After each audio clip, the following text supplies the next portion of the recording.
Welcome back to FPL IQ. Today, Aston Villa are the team guide that we're looking at. We're looking at predicted lineups, the strengths and weaknesses for every team, how we think they're going to be playing and setting up, and players to pick or traps for each Premier League side. So the villains are on the agenda today. Lucian, again, is with me, Teach FPL. Thank you very much. How are you doing? I hate to be a villain to the template out there, but if we were complaining so much about players being underpriced, Aston Villa is basically where players are severely underpriced given how they have somehow managed to qualify for Europe last season. So can't wait to look into the pedigree of the side given that they've made really minimal changes, the sweet spot for FPL choices. Rob, let's go. Yeah, I have a little tidbit. Very interesting fact that'll come up in the strengths and weaknesses part. But before, let's have a look at how we think that they're going to line up to start the season with. Again, remember, all of this is before preseason friendlies. It could change in terms of play style or starting 11, but this is what the knowledge we have right now. Of course, please do your own part of research and check preseason fixtures. We will as well. But starting in goal, Emi Martinez. Yep, sure. I think it's going to be a 4-4-2, how they're going to line up. Cash at right back, Moreno at left back, Torres and Mings at centre back. Now, this is going to be something that we'll discuss later. They have four very, very good centre backs for 4.5 million, and we're just unsure right now who's going to start. But I will say Pau Torres, for the fee that they've paid, is likely going to be in that starting back line.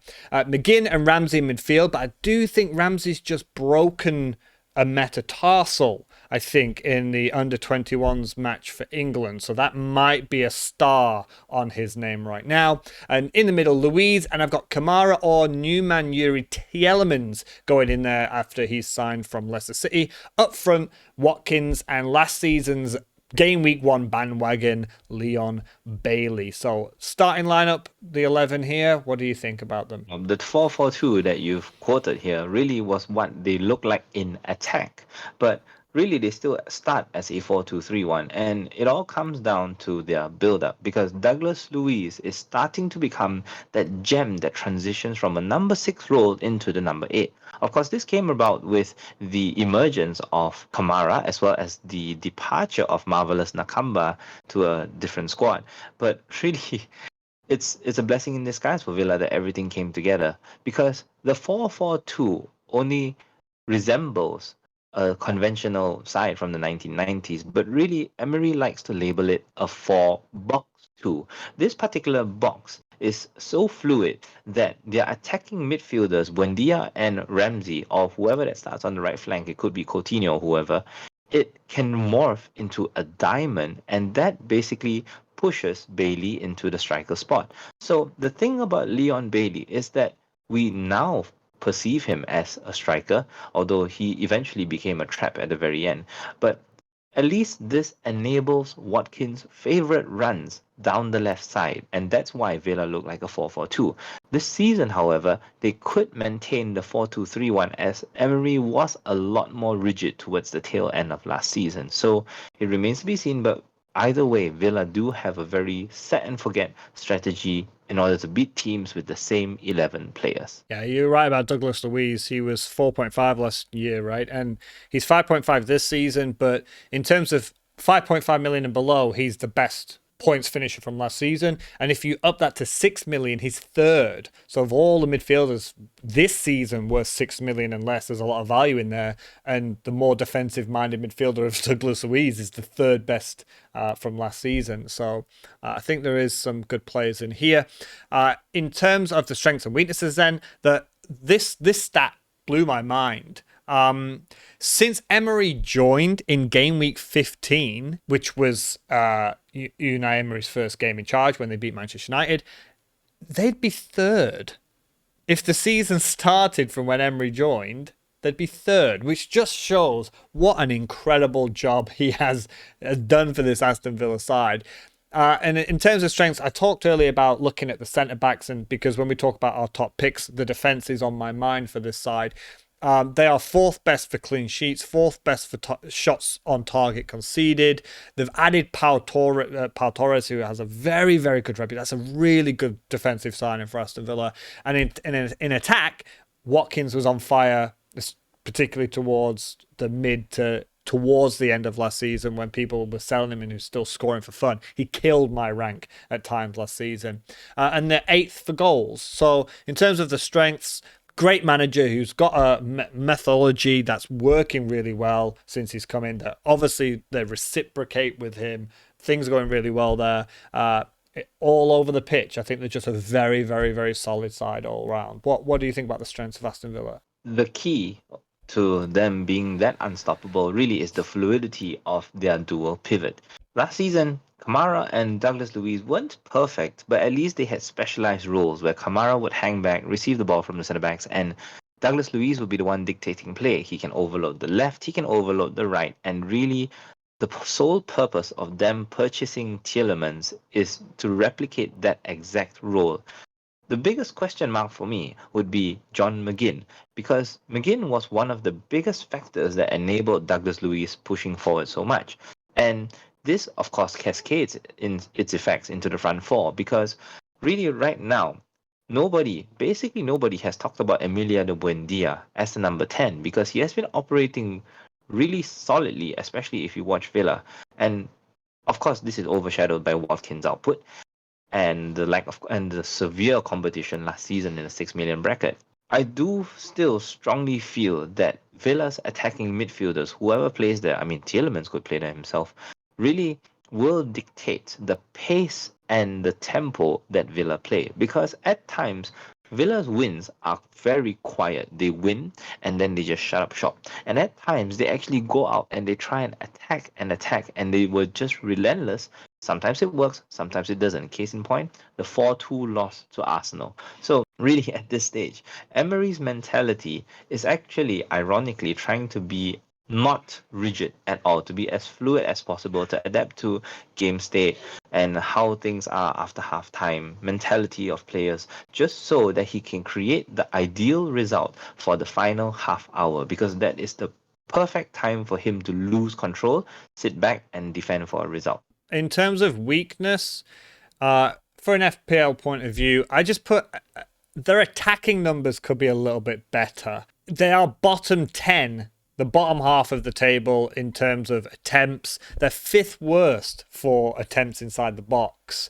So it just feels as though defensively, like you said, they get ahead and they can shut up shop. It feels like perhaps sometimes with creativity, they could just be better for a team that's sort of in Europe and trying to fight to get higher up in the Premier League.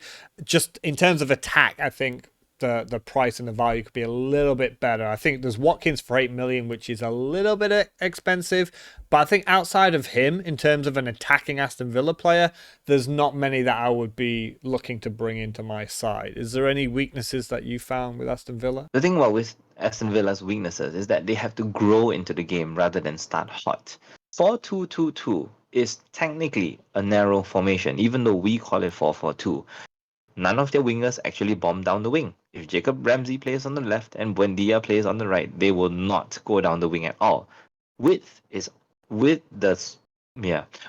in attack rests solely on the shoulders of Cash and Moreno. So it really comes down to whether they actually transition into left and right wing in attack, or will they just hang back and let the central midfielders do the billing. At this stage, right now, we can't really tell who will actually transition into the wings, because Leon Bailey is definitely first choice for attacking the box, right? The second question really is, will they cross once they hit the byline, or will they just do cutbacks? Because it has been a proven statistic that cutbacks from the flank generate bigger chances per game compared to crosses. And Villa have lost one of their biggest headers of the game, Danny Ings, to West Ham. So at some point, their 4-2-2-2 was really effective with Danny Ings in the side. This 3-1 is purely based on volume, and this is why Villa look unattractive. Efficiency. Villa waste a lot of time and effort getting into goal-scoring positions, but they have to take a lot of shots before they score goals. Watkins is obviously the biggest hustler in the side, going down the byline, shooting from very poor positions, but he will eventually get his due. The question is whether the Villa attacking midfielders can get the same. And Of course, as of now, the answer is no. Exactly what you're saying about it being more of a narrow attacking formation, and that's why I said I'm looking at the defense, because the centre backs I think are fantastic value at 4.5, and if Cash, which we'll talk about in a moment, is the starting right back at 4.5, they are the width. Moreno or Luka Dean on one side, Cash on the other. That's why I just feel like the defense is where we're going to be looking at in terms of FPL for this side. If you want that price point at 8 million and you're not a fan of Jesus, or you want three other Arsenal assets, I don't think Watkins is a terrible choice, given again he's a key player under Emery for this side. So in terms of our top picks for this side, I just put starting centre back. So you've got Mings, Konsa, Diego Carlos, who's back now from that horrible, I think it was an Achilles injury, right? That ruled him out most of the season, and Pau Torres. They're all 4.5 million. Torres, I think Torres is in the game now. No, Torres isn't in the game yet, but I can't imagine him being 5 million when all the other defenders are 4.5. But yeah, watch preseason, whichever two look like the partner, the partnership at the back, I think they're all great options for what you're getting for that price. Great value, 4.5 million centre back under Emery. Easy choice for me. Who's your first pick for Aston Villa? Well, I don't get the hype that surrounds Sven Botman, because really any of these starting centre backs or Matty Cash for me would be my top pick. 4.5 million basically needs your defender to sit on the bench, almost never tempting you as your fourth choice. Of course, this is the exception if your third defender is 4.5 million. But at this stage, we are all so set with the structure of two premiums and Estupinian as our third that really, if we choose a 4.5 million defender, he doesn't rotate with anybody. He just sits there on the bench, being, an emergency option just in case something happens to your attacking eight or something like that. Matty Cash, for me, is definitely worth a rotation if you can find another 4.5 million option to rotate with him. I think that third, fourth defender rotation will be something that we should look into in the coming weeks. And funny you should say, I think Aston Villa and Newcastle do rotate quite well, because Villa they play each other game week 1, but then Villa have Everton, Burnley, whilst Newcastle have City and Liverpool, but then Villa have Liverpool and Newcastle have Brighton, Brentford, Sheffield, Burnley, and that run. So they actually, funny you should mention Botman, but if you're looking for two 4.5 millions that rotate, Botman and Cash are a sensible way to go. Second pick for me, I put Watkins. I said 8 million. I've already talked about him. Under Emery, he's been fantastic. He's at the right price point for 8 million, that if you want to go to someone around him or down, you've already got an 8 million player there. So if he doesn't do well, you can jump down or equal value to pretty much any other striker in the game. Or if you want to, for some reason, I don't know, switch to a 4-5-1 instead of a 3-5-2, you can go all the way down to a 4.5 million striker and do that, right? So great price point. And if he plays, he's a great player. So it's kind of like a win-win. Oh, he's back to his old missing ways. Sell him. I've got money in the bank and I can do something else. Who's your second pick for Aston Villa? To be fair, Watkins would be my fourth pick. But my second pick really is about Villa's explosive potential. The thing about Villa is that they don't score multiple, at least the same player doesn't score multiple goals a game, at least from statistical history. So for me, it's about finding the player that consistently gets the magical 2-5-3-1 in midfield. 2 points for appearance, 5 for a goal, 3 for bonus, and 1 for clean sheets. For me, that will lie on Emiliano Buendia. He won't be playing the number 10, or at least he won't be playing centrally as a number 10. And I do believe he's ready to kick on from that left attacking midfield position into an outright number 10 while Villa are fresh. If he starts, I think he's a good option. And third, my third choice was Cash, and I said he would be my number one choice if he's nailed. Sometimes it felt like he wasn't starting every game for Aston Villa, but if he is the right back, he would be my number one if he's nailed, because wing backs trump centre backs usually, right? So he would be my number one, but he's number 3 until I can have confidence he's going to be the starter. And your third choice, because your eyes went up when you realised that he could start the season injured, but nevertheless, your third pick, if fit. Jacob Ramsey would almost certainly be up there. Well, he did have a mini streak towards the end of last season. So it really comes down to how he interacts with what's his name, Tielemans on that right central mid position, because nobody knows how Tielemans will influence the entire side. And the besides Douglas Luiz moving up, somebody centrally has to move to the right side to take his place, and that player is usually Jacob Ramsey. Ramsey can operate all across the front three, but his best position, just like Buendia, is in the center. So whether he operates as the number 8 or number 6, right? He was traditionally very underused as a left-sided midfield under Steven Gerrard. But right now under Emery, he has so much freedom to go all across the pitch. It basically enabled Moreno's potential at left back. So Ramsey himself would be considered a traditional number 8 if he bombs late into the box. Will Emery play the same way?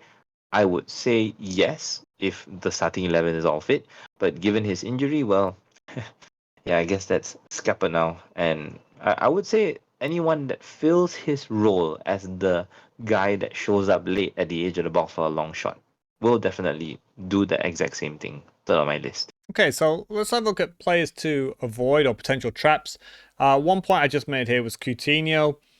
Days gone by, a 6 million Coutinho would have absolutely thrilled people to be in their side, but we know he's not necessarily the player that he used to be when he was at Liverpool or even at the start of his Aston Villa career. Of course, if he gets back in the side and he shows a glimpse of what he used to be, he could be good value, but I just think to start the season with Coutinho at 6 million is not going to be an option there, but he will still attract people because he is still a very big name in this side. But interestingly, I've been banging on about this Villa defence and the centre backs, but having a look at who you think it is a trap, who do you want to talk about maybe to avoid? I can't recall a team that has gone on a clean sheet run last season, to be honest. Clean sheets usually occur sporadically. And with Villa's centre backs, although I love them in terms of individual ability, it's hard to see when you know for sure that Villa will actually keep a clean sheet. The thing about clean sheets that we don't usually think about is fixtures, because while we would love to have a Villa player, like, okay, put it this way, if you own Tyron Mings, right? And I did own Tyron Mings at some point on a free hit, you field him and you semi expect a clean sheet. But if you don't get the clean sheet, you're fine.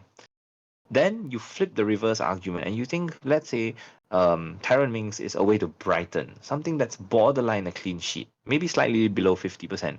Will you field Tyron Mings as a 4.5 million option? The answer, more often than not, is no.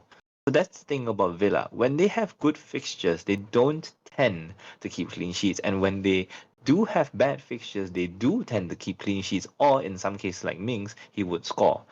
So that's my problem with Aston Villa at the moment. They need a run or some sort of system that secures the clean sheets for them. Then I would say that they're not out. They wouldn't be a trap anymore. Yeah, that's why I put them in.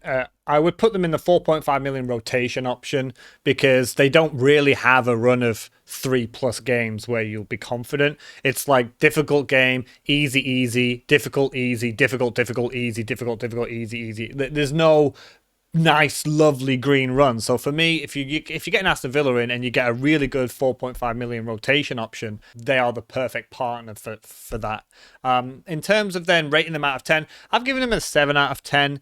I just feel like the defense is huge. Goalkeeper Martinez is fantastic if you want to splash the cash on that goalkeeper. The entire backline, whoever starts, especially like I just said in a rotation option, are excellent. Watkins to a lesser extent, just because he's worth 8 million. So I would give them 7 out of 10 in terms of FPL. What would you give them as a whole team? I will give them a 5 plus the number of goals they score against Newcastle. Oh, so how they play in that game, you think will? Yes, how they play in that game will dictate their FPL appeal for the rest of the season. Or at least until that sort of first wild card, Yep. maybe in the first 8 games. Fair, interesting point. All right, well, thank you for watching today's video on our Aston Villa guide. Let us know in the comments below what you think will be a key part. Do you think there'll be a good 4.5 million rotation option? Do you think Watkins is worth 8 million? And what would you give Aston Villa out of 10? Thanks very much for watching, and we'll see you next time with Brentford.